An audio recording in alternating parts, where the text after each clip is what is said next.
I got a pretty big day today. I'm meeting with a friend of mine who makes some of the most incredible homes in Minnesota. Hard stop. We're going to the house that they just finished, by the way, to film a home tour for our main channel. But I also get to sit down with her for this video and kind of pick her brain on, you know, how is she so good at this?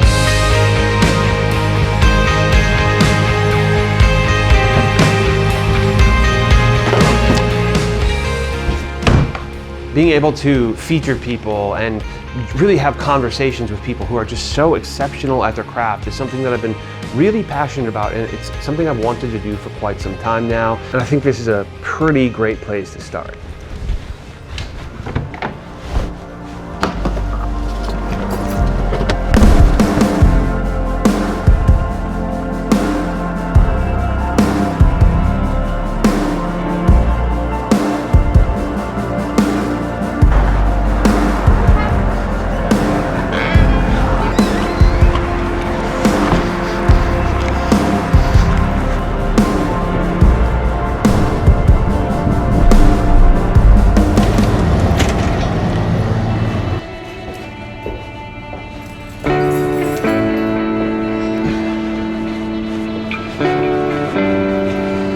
So we have kind of a whole lighting setup for our home tour videos, but I've never had to do an interview at one of these homes. So it's kind of, we have to have two different setups. And this light is gonna be the one that I'm gonna have to bring with because it can adjust white balance, nice softbox that I think should do the trick.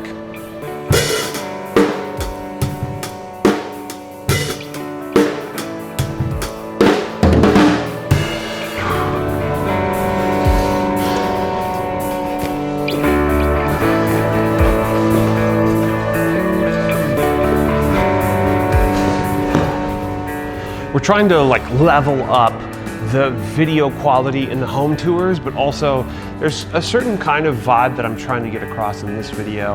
And I think there's a possibility that I'm gonna buy a couple pieces of gear right before the shoot. And luckily our office just so happens to be by probably the best photo and video store in the state, West Photo. I'm wildly double parked in, so luckily I can just walk to West Photo.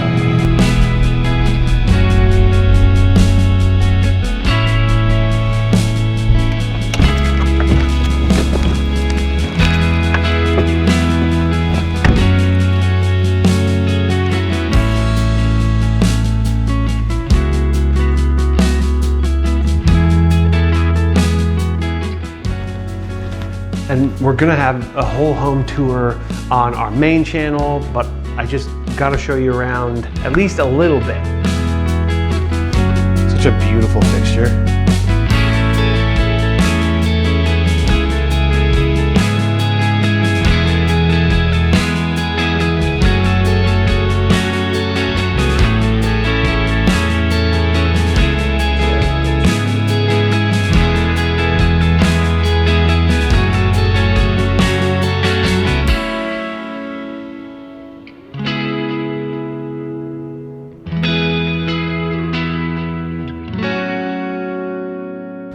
It's such a special thing to just be able to spend this much time in a home like this with just such a high level of finish, such wild attention to detail. But even cooler that I get to sit down with the builder and really how she does what she does and how she got to this point, right?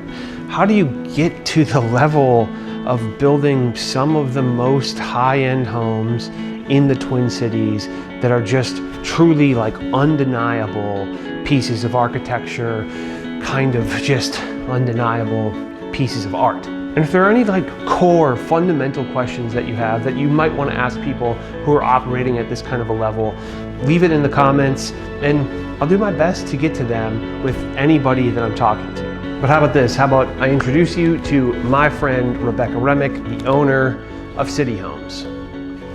Yes, we are in Edina at the newest City Homes Artisan Home Tour house that is going to be open for tour in a few days, October 3rd. Can you tell me about the vision behind this space and what makes it special to you? The first thing that we start talking about is what they're looking for in their future home or space that they're looking to build, what their needs are. We start to talk about areas that they want to live in, how big of a home, number of bedrooms. We talk about budget. We talk about style, if they even know yet. But when I get involved with clients, it's really, a lot of them I haven't ever met. These clients was a referral from a previous client, so they were able to, kind of understand a little bit of how I work, but taking them through how we work and then trying to pull out what they're looking for helps me determine next steps in terms of finding a piece of property. And we want to be very careful with the piece of property that we are looking for, that it fits within their budget and it's big enough to fit the home that they're looking to build. How long from first reach out to finish has this one taken? So design time is normally 4 or 5 months and build is right around 11, 12 months. This one we were able to get done a little bit faster. We had the weather on our side, not a bad winter last winter, so that really helped us. Typically you're looking at about 1.5 years from start to finish. Are there any things in particular with this home that you're particularly proud of? Yes, the site, and we can't see it right now in this, but the site took a lot of work on this property to get it to work for the homeowners, and wanting the yard, the slope of the driveway, the retaining walls, again, how high up would the house sit versus would we drop it. The site was just a challenge, and so to get the homeowners excited about it and to understand what the site and the house would look like on the site, I'm really proud that we were able to get that across the finish line. What are the things that you do, the steps you take, or the I's you dot and T's you cross to make sure that a home fits within its sort of local environment or neighborhood? It starts honestly with finding the right piece of property for the right home. So if I'm going to max out, this is a wide lot, do we have to max it out? Do we have to max out the height? Do we have to max out the hardcover? I'm really purposeful in guiding people, my clients, to only build functional spaces and not build that wasted space. So they hear me say that over and over and over again and challenge them. If you're putting a 4-season porch right next to a family room, it's beautiful, it's amazing, but can we know, are you really going to use that as a different purpose than your family room if they're right next door to each other? So really trying to get them to think from when they wake up in the morning till they go to bed at night, what are the spaces that they want to flow through out their day? And those are the spaces we build, and not, looking to the wasted space just to have it. This part is kind of like truly what this channel is kind of all about to me. Yeah. Which is kind of craftsmanship and attention to detail and precision and things like that. And the people in Minnesota, more or less, that have that kind of level of attention to detail. And so I'm curious, what does craftsmanship mean to you and why is it so important? So craftsmanship to me doesn't matter if you have the most expensive door that needs to be installed versus a very basic door that needs to be installed. Either way, either one needs to be installed correctly. They need to be square, straight, and level. They need to, the header needs to be right. Everything, that install and being done right, whether it's the most expensive product or not, still is craftsmanship. We can look, at a lot of these Artisan Tour homes, and you can get some ideas and you can look at them. Sometimes you could afford them, sometimes you can't.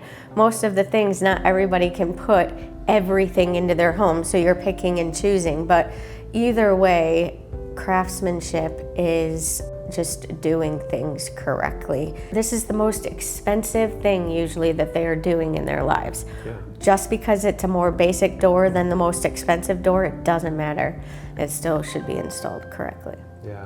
What do you look for to determine if a material you're using or a product is of like real quality? Yeah, so if you can tell, I mean, if wood has been delivered and there's holes in it, it's obviously not good. We send it back. It's a pile that gets sent back, and they can take it back or toss it themselves. I don't really care what they do, but it's not going to go on our job site. So really up to the project manager and field soup team that are making sure that the products they're using, but it also starts with the subs we choose.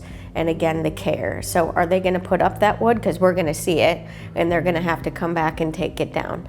There are so many vendors and subcontractors that call us wanting to sell. They're salesmen, not the labor side, but more the material side.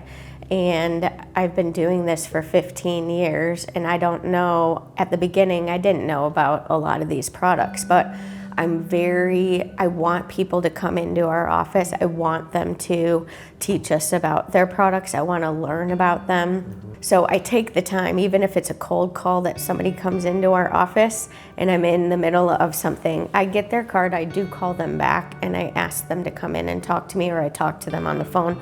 I look them up on, the internet, but I'm just really open to learning new products, and I'm excited to use them. And I think I give people the time to explain it, where a lot of people are just sick of the calls and they want to do, what they've done for the past 30 years. And for me, I just want to learn, and I want to learn why it's better. Tell me why it's better. What should it do? What should it protect us against? Why is it better quality?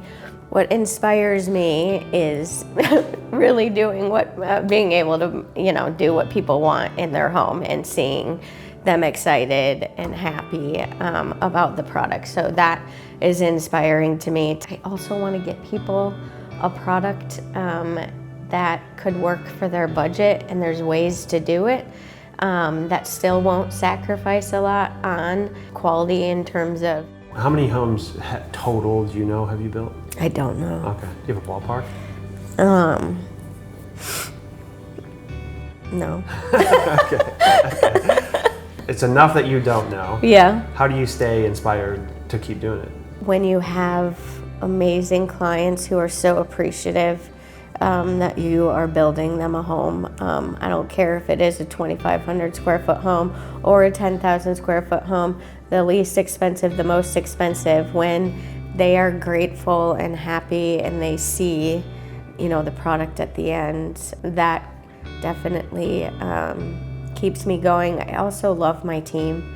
I love the team that we have built.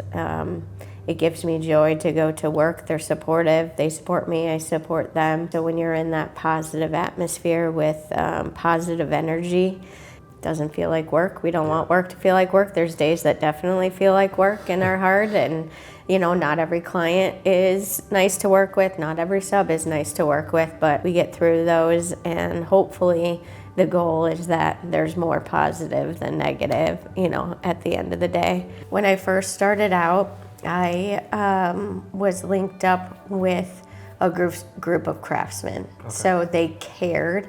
A lot of them started out as framers, and so they took joy in doing some of the products on site. Or in the projects, like they would build fireplaces, they would build egress wells, anything that they could jump in and use their tools with, that they loved to do that. So I think, and then I started putting products in the parade of homes. So when I did that, again, I cared about creating a following with people seeing craftsmanship. So I didn't ever go after more of the semi-custom market with pre-priced plans. Even with my kids when they were young, I loved teaching them, and I love educating and teaching people about a lot of these things with their home and how to get them into a price point.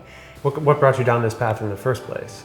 It's a really long, weird story. A dishwasher of mine that flooded. Oh.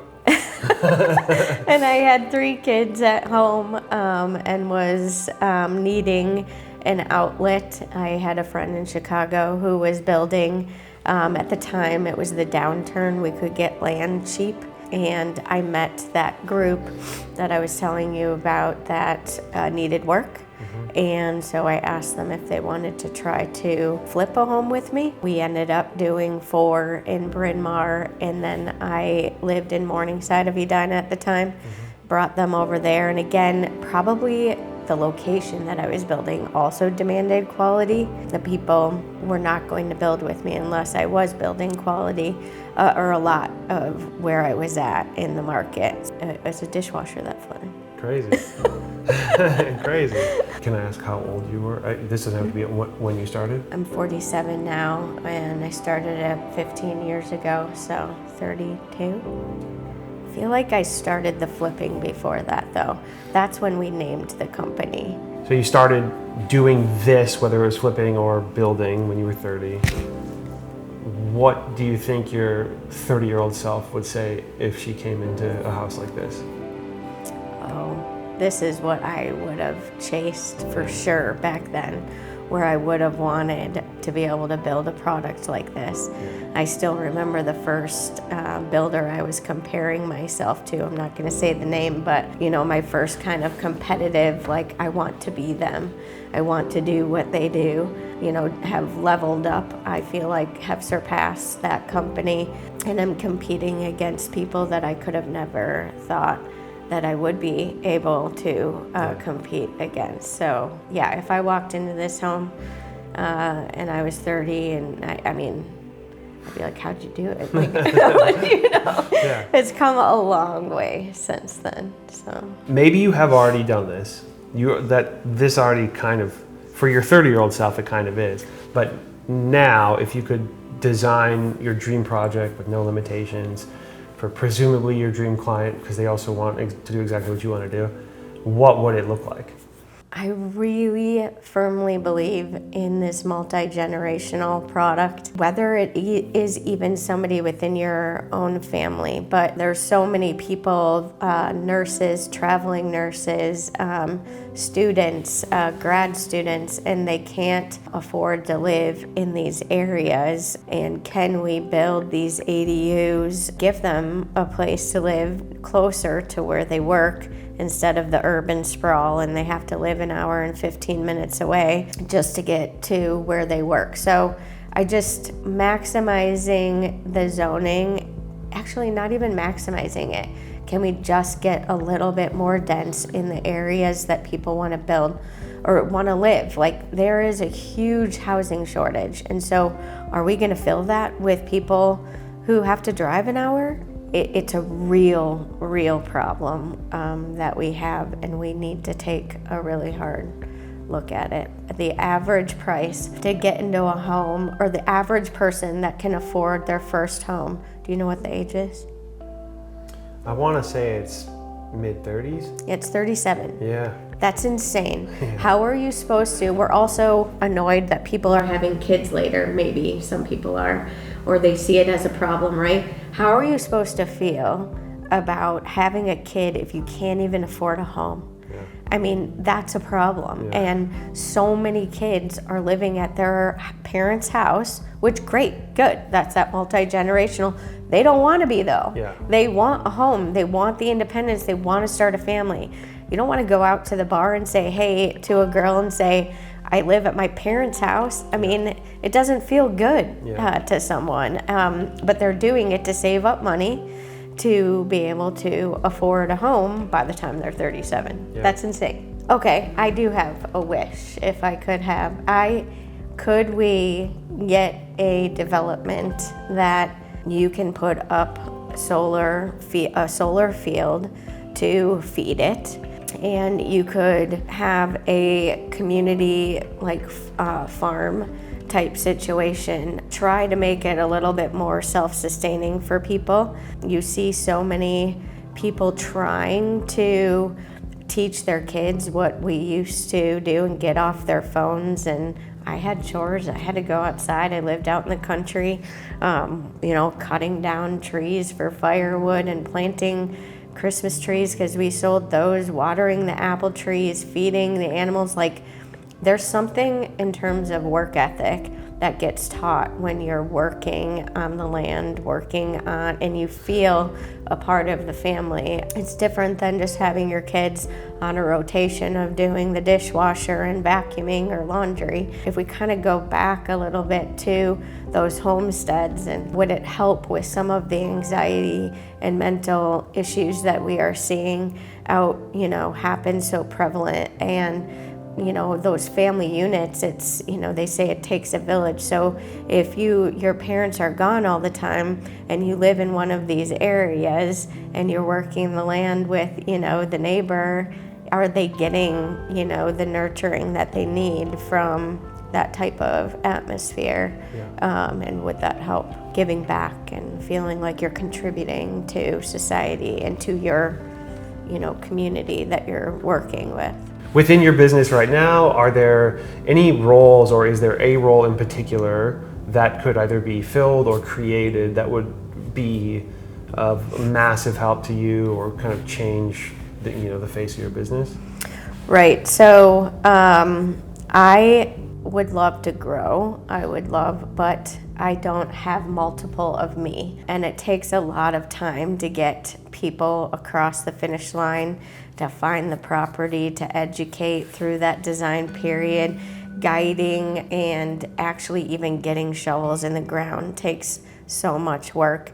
But through that, I create so much trust with the clients. And then if they are frustrated with something, they're calling me, then are watching. The first time they call me, they're watching to see how I'm gonna solve it and if I'm going to pay attention and care. And so it's how I take care of them. So for me, I can only do the number of projects that I'm doing right now, but if I did want to grow, I want another woman. Because I do feel like being a woman in the role that I'm at, I give the women, my women clients, the wives, maybe they're not married, but a voice that they don't always have.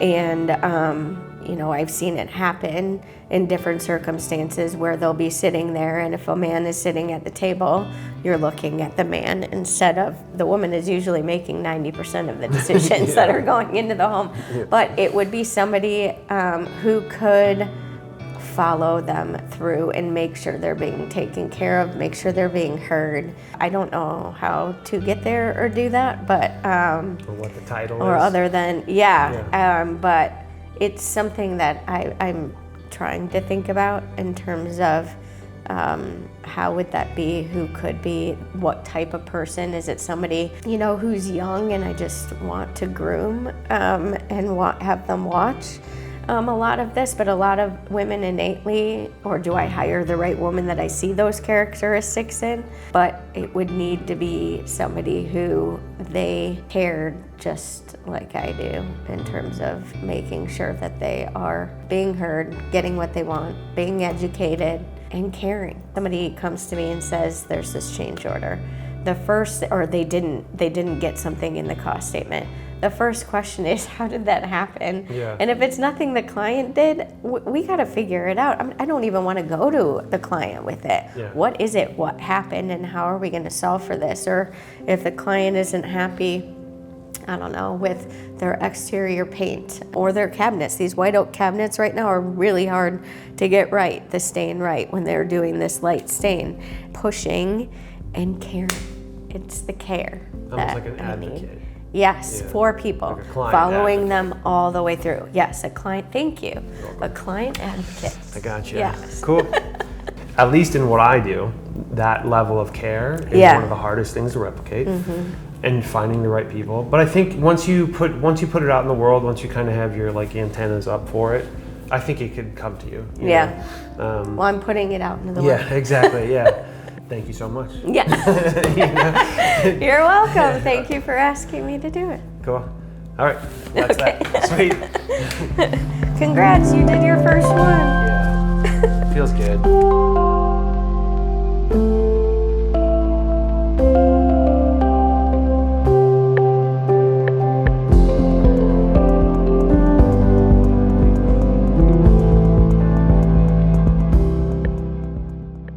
And it is now officially the end of a very, very long day. but it has been such a good day, and the kind of day, the way that I want to be spending my days, and which is making videos, generally speaking. That's the artist in me, just like, I can't help it. I just want to make videos, you know? I just want to make cool stuff, and I want to work with cool people who are making cool stuff. And my light just shut off because it's really just my backyard light, and it might turn on because it sees me waving, but it might not. And maybe we just have a real moody set back here, and I hope y'all can deal with that, because again, at the end of the day, a beautiful day, beautiful night on the back porch, hanging out with Oscar, and just kind of reveling in the conversation that I got to have with Rebecca, and to work through some of those questions was really, really interesting for me. But I'm just so thrilled to have gotten the first one done, and for it to have gone very, very smoothly. And there's a few takeaways from the conversation with Rebecca. First of all, a few takeaways from the house.